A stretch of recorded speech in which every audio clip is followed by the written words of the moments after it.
ni shule. Huyu wa sasa hivi nikikula kusema. Huyu wa sasa hivi akiniacha nimekwisha masela. Sana waza nipige simu moja kijijini kwa bibi amtengeneze. Ananikorokochoa akili kajaza mujinga. Ananichanganya huyu mtoto wa mama mkwe. Asipotangaza ndoa natangaza vita naye.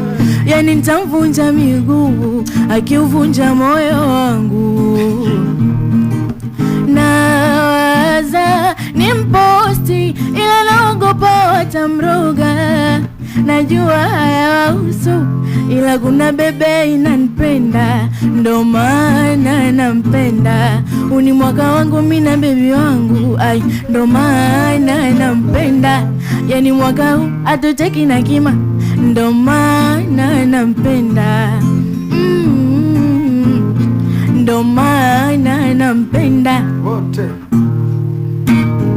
Kama ina mwingine atajua mwenyewe, ninachojua kwake mimi niko mwenyewe.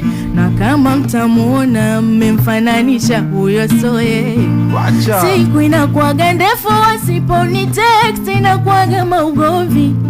Je, akiniacha mwaka si ndo nitadadi? Nawaza nimposti ila naogopa watamroga. Najua hayawahusu ila kuna bebe inanipenda, ndo maana nampenda.